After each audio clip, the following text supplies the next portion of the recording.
Hoy nos acompaña Pamela Contreras Matus, abogada penalista con una carrera de más de 15 años en el Ministerio Público, ex fiscal de la Araucanía y hoy directora del área penal del Estudio Colombara. Ha liderado más de 2.000 juicios orales, enfrentado casos complejos como el crimen organizado y el lavado de activos. Ha hecho todo eso siendo mujer, madre y, por supuesto, referente en un mundo históricamente dominado por hombres. Queremos conocer a la jurista, pero también a la persona que decidió volver al mundo privado tras una vida entera en lo público. Pamela, muy bienvenida. Hola, María José, gracias por la invitación. ¿Cuál ha sido el impacto al programa al que fuiste seleccionada el año 2017 del Departamento de Estado de los Estados Unidos? ¿Cómo decidiste postular? ¿Qué te motivó? ¿Qué esperabas y con qué te encontraste? Bueno, yo siempre lo digo, el programa al que fui fue mi antes y después de la vida, ¿ya? O sea, realmente me abrió el mundo. Yo nunca había ido, por ejemplo, a Estados Unidos. Era un viaje a Estados Unidos, conocí lugares y conocí también formas de trabajar realmente que nunca pensé. Por ejemplo, estuve en el Banco Interamericano de Desarrollo, en el FBI, o sea, jamás, no sé, una abogada del sur de Chile, siempre ve estas cosas por la tele. Ya nunca pensé, yo estando en la Araucanía, que podía optar a algo tan maravilloso y una experiencia tan gratificante como esa. O sea, realmente fue el antes y después de mi vida. Todo lo que aprendí lo pude llevar a la práctica y me dio una mirada mucho más global de lo que es el crimen organizado. Mi EVLP fue en tema de crimen organizado internacional. Me sirvieron los contactos internacionales con colegas de España, con colegas de Dominicana para temas de lavado de activos, en Argentina. O sea, realmente es una apertura de mundo para una abogada del sur de Chile que realmente fue muy satisfactoria la experiencia. ¿Cuál fue el impacto de este programa IVLP del Departamento de Estado de Estados Unidos en el cual te permitió compartir, como tú bien dices, experiencias que quizás uno nunca pensaría que podría vivir, pero también compartir con líderes tan ambiciosos, por así decirlo, o con los mismos valores que tú también compartías de otros países del mundo? ¿Con qué momentos te quedas? Bueno, la verdad que fue una experiencia de intercambiar opiniones. O sea, por ejemplo, estaba con una jueza de Panamá, que con colegas de Argentina, donde compartíamos cómo se investigaba, por ejemplo, en esa época el lavado de activos. En el 2017 acá en Chile todavía no había una modificación legal específica para el lavado de activos, por lo tanto estábamos también en un desfase y en un retraso para la investigación. Fue gratificante poder ver las realidades del trabajo diario, porque una cosa es lo que uno ve a través de las noticias y otra cosa es lo que te pueden contar personas que trabajan día a día. Por ejemplo, con pandillas de crimen organizado. Había un coronel que había trabajado de El Salvador y estaba trabajando con las pandillas de Mara Salvatrucha, por ejemplo, y nos contaba cómo investigaban y lo difícil que era en esa época poder investigar esto, cosa que después a nosotros, o a mí personalmente, me sirvió cuando empezamos en el 2019 a ver que también este tema del crimen organizado estaba cayendo muy fuerte acá en Chile. Para las que tienen algún rol de madre, esposa o líder profesional, al combinar esas cualidades se genera una ecuación de alto voltaje que tú y yo bien lo sabemos. ¿Cómo organizas tu día a día para cumplir esos objetivos personales y laborales? A ver, bueno, de hecho, yo siempre he sido súper exigente, súper autoexigente y culpógena. Desde que nació mi primera hija, ya hace 12 años, siempre sentía que llegaba tarde a todo. Hasta que ya hace algunos años comencé a darle una mirada distinta al rol de madre y decir, hago todo lo que más puedo hacer, pero sin ese sentimiento de culpa, ¿ya? Trato de llegar a todo, pero con la convicción de que nunca voy a poder estar en todas partes al mismo tiempo. Es imposible. Lamentablemente, cuando en mi rol como fiscal tuve que dejar muchas cosas de lado, cosas de la vida personal, bailes de hijas en la mañana, yo estaba en juicio, pero en realidad lo hacía porque había un bien mayor. Y al final del día, hoy me doy cuenta de que mis hijas también valoran eso. ven cómo nunca he sentido el castigo, por ejemplo, o la recriminación de mi familia, de mi marido, de mi hija, en torno a, hoy tú no estuviste. Saben que no, si no estuve ahí era porque estaba haciendo algo que era mucho, mucho mayor para el bien del país, de la sociedad. Entonces, he tenido mucho apoyo en ese sentido. Mis hijas entendieron muy bien mi profesión y lo esforzado que era, que había que hacer cada día. Así que es más bien un tema de como autocuidado personal. Me digo a mí misma, ¿sabes qué? Realmente, Pamela, no vas a alcanzar a estar en todo, pero sí en lo que llevo lo trato de hacer al 100%. Después de más de 2000 juicios orales, ¿qué fue el momento en que dijiste esto es mucho más que aplicar la ley? Sí, mira, la verdad es que más que aplicar la ley, me di cuenta de que cuando estaba ya en el 2010 aproximadamente, empecé a ver casos de violencia intrafamiliar, de violencia de género, ¿ya? Y ahí me di cuenta que había muchos rostros detrás de las carpetas. En el crimen organizado, claro, que me había tocado antes y que después también continué con eso, tú no ves tanto los rostros, ya no ves tanto los rostros porque al final del día es la sociedad toda la que se ve afectada. Pero cuando tú trabajas con violencia de género y con violencia intrafamiliar, ves el rostro de la mujer, de los hijos y del maltrato directo. Entonces ahí me di cuenta que era mucho más que el caso a caso, eran las personas. Y creamos, por ejemplo, en la Araucanía proyectos para apoyar a las mujeres de violencia, víctimas de violencia de género, para evitar la retractación, que es un tema súper complejo en violencia de género, en los delitos de violencia intrafamiliar. Para evitar la retractación, las metíamos en programas para que desarrollen labores, para que pudieran aprender oficios.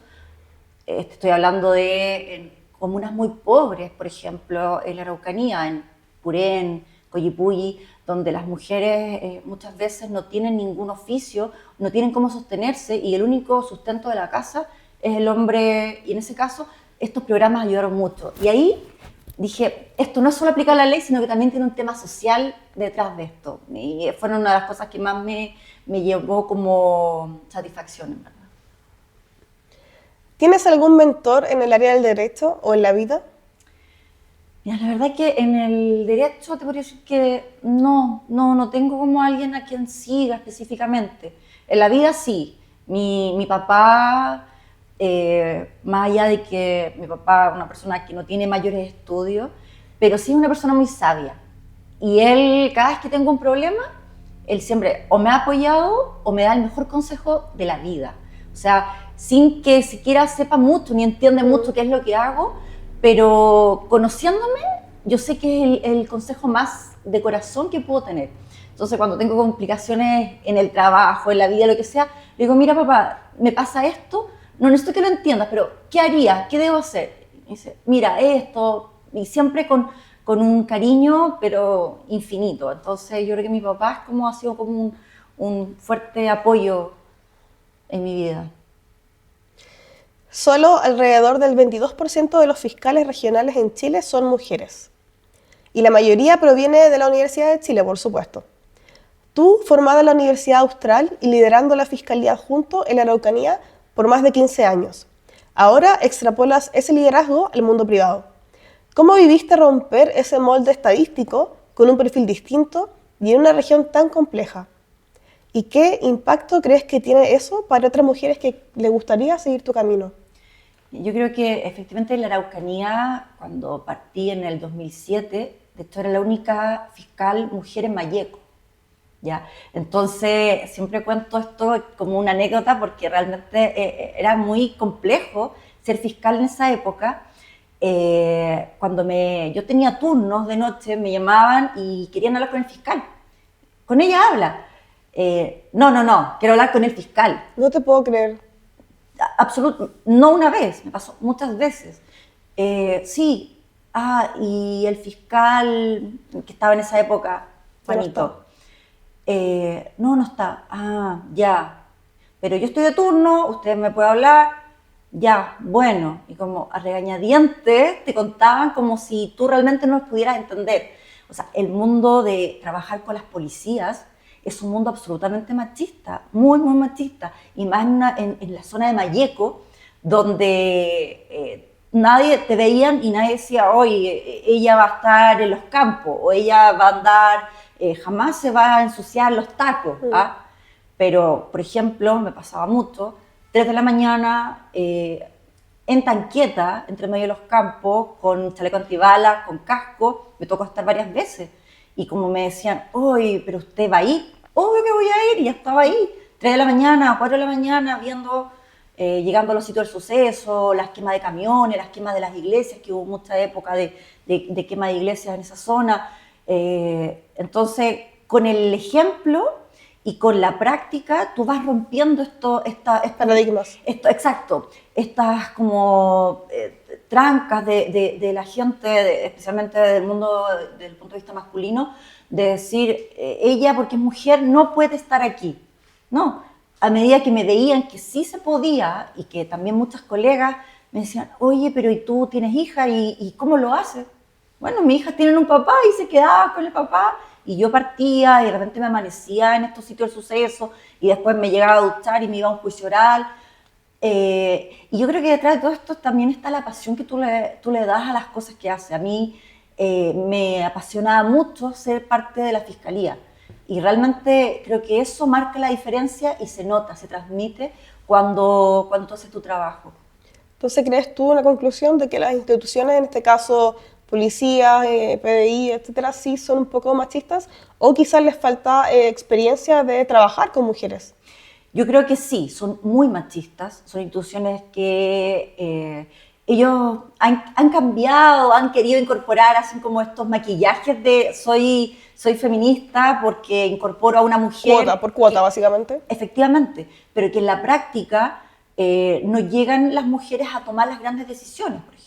Y también pasaba en la fiscalía. O sea, decían, no, nosotros incorporamos a mujeres, sí, pero tienen paridad a nivel de personas, no sé, en la primera línea. Pero como tú decías, por ejemplo, fiscales regionales, una fiscal nacional, no habían. ¿Por qué? Porque las reparticiones de poder se hacen en el fútbol, en el asado, en la camaradería de hombres, y ahí es complejo, tú siempre te sientes como en desventaja porque no vas a estar ahí, no eres partícipe de eso, entonces quedas fuera de las decisiones. Y me pasó mucho, mucho, cuando cambiaban jefaturas y tú la verdad que no ibas al partido el fin de semana porque no te invitaban, tenías todas estas desventajas, pero que a lo largo, o sea, a medida que va avanzando el tiempo se van cambiando, pero se tienen que ir cambiando con ejemplo y con trabajo diario y rompiendo este techo de cristal. ¿Cómo podemos hacer de que no solamente a ti en el caso público, sino también en el privado, gerentes, que mujeres vayan tomando estos roles, ya lo vemos más cercano, pero como tú dices que sean parte de ese proceso de tomar decisiones? Primero uno se valida, se tiende a validar, después el resto te cree y después te escucha. Como si viera un hombre, uno dice A y todos, ok, A. Pero cuando uno es mujer, como dije recién, hay que validarse, hay que mostrar que uno puede, mira, estos fueron mis resultados, y ya al B recién te escuchan y sin dudar van contigo. ¿Cómo puede cambiar eso? Yo creo que tú das absolutamente lo correcto en cómo se produce la toma de decisiones. De hecho, hay estadísticas de, por ejemplo, cuántas mujeres hay en directorios. O sea, ha bajado incluso la cantidad de mujeres que están presentes en directorios. Entonces, yo creo que efectivamente es un trabajo, primero, de que más mujeres lleguen a puestos altos y que estas mujeres, que yo creo también ser parte de eso, tengamos también la solidaridad o la visión de poder llevar a otras mujeres a esos puestos, de poder formar personas, formar mujeres como a ti te formaron o como tú lograste ser, como hayas llegado a serlo, pero de formación. Quizás nos falta un poco de poder avanzar en la formación de las que, porque algunas se han dedicado a ascender en la carrera, pero se olvida que hay un montón de mujeres detrás. Entonces, acarrear y arrastrar a todas aquellas que vienen con ejemplos, con tratar de empujar a las mujeres que vienen detrás, también haciéndose una carrera. Con un legado también. Efectivamente. También, claro, quizás, claro, pioneras, pero Ojalá que no sea pionera y hasta ahí nomás llegue, sino cómo ayudo a que yo sea la pionera, pero que haya una continuidad, que haya un legado. Exacto, o sea, por ejemplo, Abrir la puerta. En el estudio donde yo estoy hay absoluta como conciencia de llegar a paridad de género, ¿ya? Y por ejemplo, yo lidero el equipo penal del estudio, soy la directora de penal, y todo mi equipo son puras mujeres. Porque claro, me tocó a mí seleccionar y yo dije, prioridad, mujeres, y en eso estoy. Antes de que yo llegara, el equipo penal eran puros hombres. Entonces, Wow. vamos marcando la diferencia. Porque, ¿qué pasaba? No, si tú llegas a un puesto alto y comienzas a no meter estos temas de género, nunca vas a mover la aguja. Tenemos las mujeres que hemos podido llegar a posiciones más altas, tratar de empujar y mover la aguja tendiente a que más mujeres lleguen a donde tú también has podido llegar. O sea, el problema de la representación femenina le tenemos que resolver las mujeres. El poder femenino. Absolutamente, soy una convencida de eso. Volviendo al tema de la Araucanía, ¿en esa zona sentiste que el sistema penal chileno está preparado para responder a un conflicto tan particular como es el que se vive ahí? Soy súper categórica aquí y digo que no.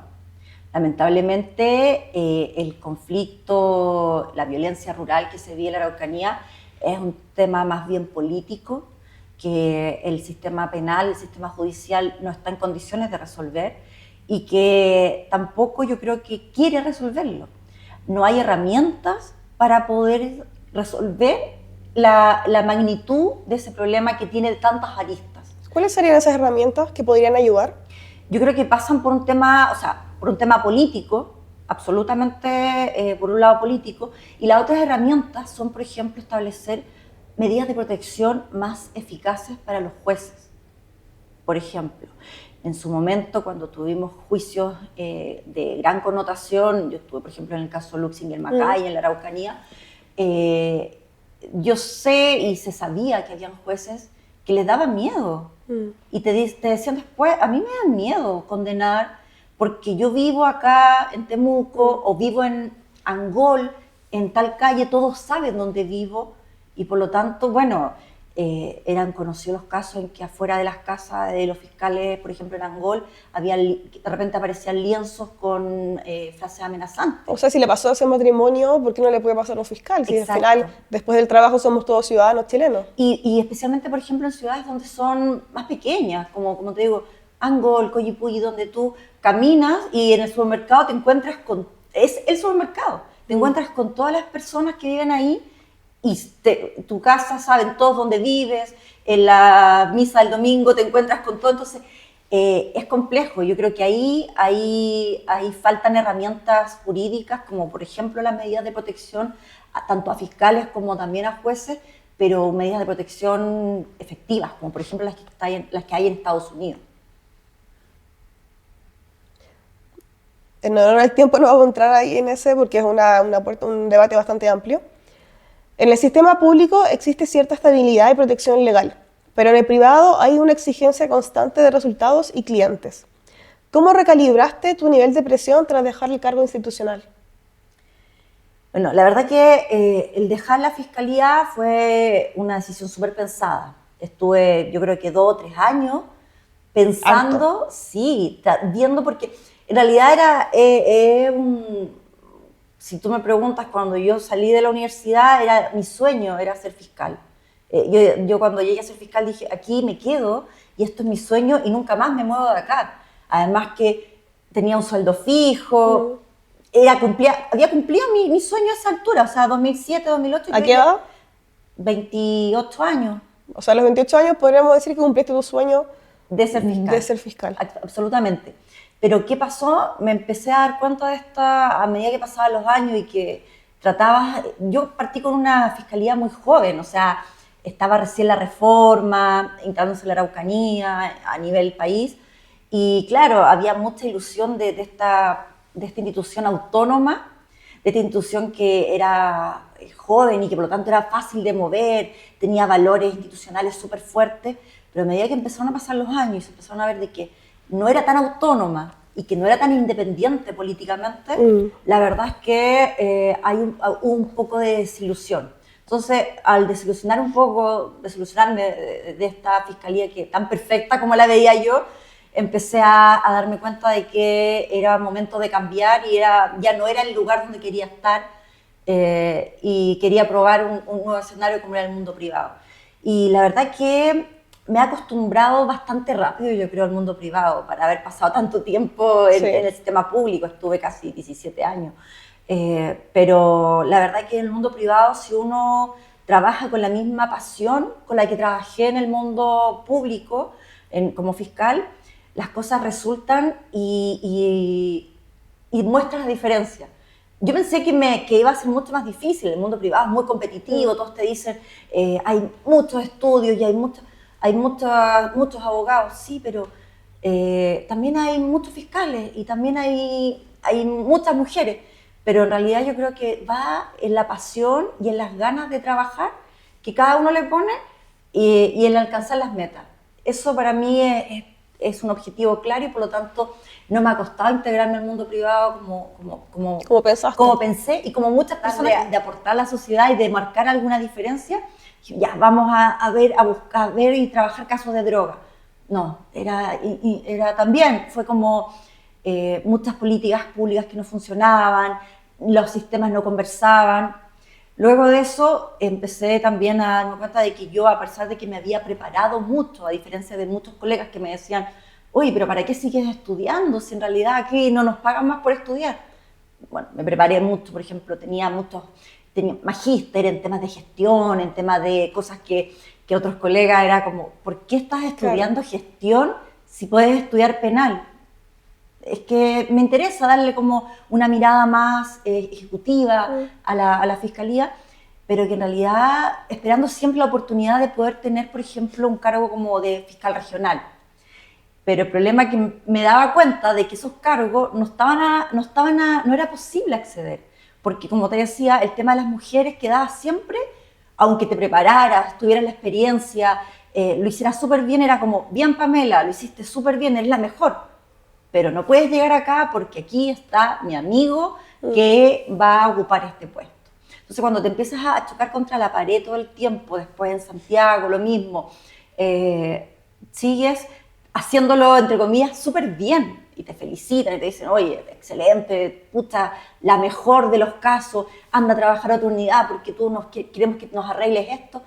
Ya, pero yo también quiero lograr otras cosas más, poder ascender. No, pero es que eso ya están todos los puestos ocupados, lo siento. Entonces ahí te das cuenta que ahí ya no es posible seguir avanzando y que el techo ya no es de cristal, sino que ya es un techo de cemento que no puede seguir. Me doy cuenta de que después de mucho, como te digo, me costó 2 o 3 años poder tomar la decisión de renunciar a la fiscalía después de una carrera súper exitosa. Entonces, fue un poco eso, el dar la batalla, pero cuando ya te das cuenta de que tratas de entrar por todas partes, pero que las puertas se siguen cerrando, dije, ya bueno, aquí ya no es, me voy al mundo privado para ver si aquí puedo seguir avanzando. ¿Falta conversación entre el mundo político y el mundo, en este caso, penal? Absolutamente, absolutamente. Y eso también tiene como consecuencia un impacto ante la ciudadanía. O sea, tiene una consecuencia, por ejemplo, en el déficit o en la mala calidad o el mal resultado que hay en las investigaciones penales. O sea, si pudiera conversar y hacer una sinergia entre el mundo público y el mundo privado, por ejemplo, la Fiscalía podría efectivamente tener mejor resultado en las investigaciones, mejores técnicas, mayor cantidad de recursos o acceso a recursos. Hoy día, por ejemplo, el crimen organizado tiene una cantidad de recursos increíble, infinita. O sea, la cantidad de dinero que se mueve en ese mundo es imposible que con un presupuesto como el de la Fiscalía lo pueda equiparar. Distinto es, por ejemplo, si hicieran esta sinergia con el mundo privado, donde pudiéramos acceder a nuevas tecnologías, donde se pudiera acceder a nuevas técnicas de investigación, a mejor preparación, a mejores peritajes. Hoy día, por ejemplo, las policías se están demorando en algunos peritajes 1 año. Entonces, ahí el mundo privado podría aportar mucho más, pero se trabaja tan separado que en realidad mientras que esto no converse, va a ser muy difícil poder avanzar en ese aspecto. ¿Tu caso más memorable? O sea, mira, a ver, en la Araucanía tuve un caso que fue súper complejo porque fue un secuestro con homicidio. Me tocó, era una mujer víctima de secuestro por una expareja, apareció quemada, me tocó encontrar el cuerpo. Yo salí a buscar entre medio del cerro con las cuadrillas, andábamos buscando el cuerpo que estaba desaparecido, llevaba 2 o 3 semanas desaparecida, no podíamos encontrar el cuerpo, no teníamos todavía tampoco las personas imputadas y estábamos buscándolo entre medio del cerro, junto a las cuadrillas de carabineros, del ejército, y me tocó encontrarlo directamente en ese momento, y en ese momento poder darle y decirle a la familia que lo habíamos encontrado, y lamentablemente las condiciones que lo habíamos encontrado eran terribles. Calcinado, absolutamente calcinado el cuerpo. Entonces, tienen que decirle a los hijos de esta mujer, hijos menores, tener que contarle a la familia lo que había pasado, poder darle, cuando te piden y te lloran, por favor, a hacer justicia. Eso es súper fuerte, es muy, muy fuerte. Usted decía que ponerle cara a los casos es lo más difícil que me tocó vivir. ¿Encuentras tú que se hizo justicia en ese caso? La verdad es que para una persona que pierde a un ser querido, yo creo que nada es suficiente. La justicia no importa. La justicia para ellos es cerrar un ciclo, pero nunca le vas a devolver a ese familiar. Hoy en día, en esa época, por ejemplo, una de las personas que habían participado en este secuestro con homicidio era un menor de edad. Y eso es toda otra arista de qué pasa con los menores de edad y las políticas de reinserción y las políticas también, las penas a las cuales se ven enfrentados los menores de edad que cometen un delito tan grave como un secuestro con homicidio con una persona calcinada. ¿Encuentras que las penas acá en Chile son bajas? ¿O cuál es el problema? O sea, ¿El condenar efectivamente? ¿Dónde está el punto de inflexión? Yo creo que acá, que en Chile cuesta lograr identificar a los autores de, por ejemplo, delitos, por ejemplo, hoy día, en el crimen organizado. O sea, hay una tasa muy alta de homicidios que no se logra identificar quién fue el autor, ¿ya? Entonces, hay mucha tasa de archivos, hay una alta tasa de casos que no se logran resolver. Y esos casos son personas, son personas a quienes asesinaron, y son familias detrás que no saben y no pueden cerrar el ciclo de quién mató a su familiar.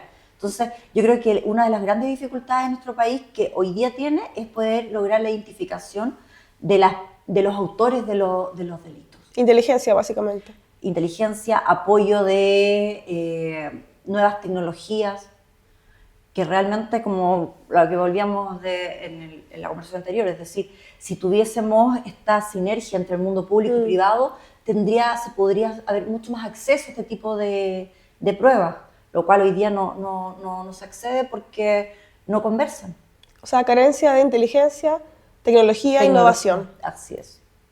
Bonus track. ¿Esto o esto? Responde sin pensar mucho y con esto terminamos. Aquí, para que la Pati vaya a hacer sus cosas. Chuta, ya, a ver. ¿Beberías un café con un ex imputado si supieras que ya pagó su deuda con la justicia? Sí, absolutamente. ¿Te ha pasado que te encuentran algo en una comida o junta familiar y piensas, esto podría ser delito? ¿Qué haces ahí? ¿Cambias de tema o das un consejo gratis? No, siempre un consejo gratis. Siempre hablo más y digo más de lo que me piden. Siempre me dicen, nadie te pidió esto, pero igual, disculpa, igual lo voy a decir. Hay casos donde, aunque todo apunta a lo legal, ¿te pesa seguir adelante por razones éticas o morales? ¿O uno aprende a despegarse un poco de eso?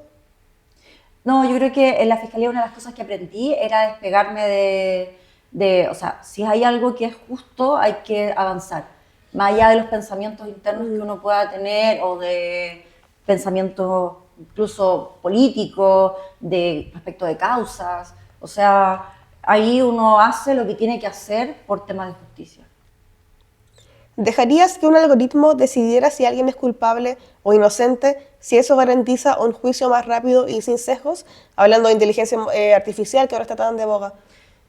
No, no, yo creo que la valoración de las pruebas es algo tan humano, tan de feeling, tan de poder, la inmediación, el mirar cómo las personas hablan, cómo un imputado declara, por ejemplo, cómo los testigos dicen las cosas, yo creo que no se podría reemplazar por la inteligencia artificial. ¿Qué delito se comete más de lo que la gente piensa? ¿Qué delito se comete más?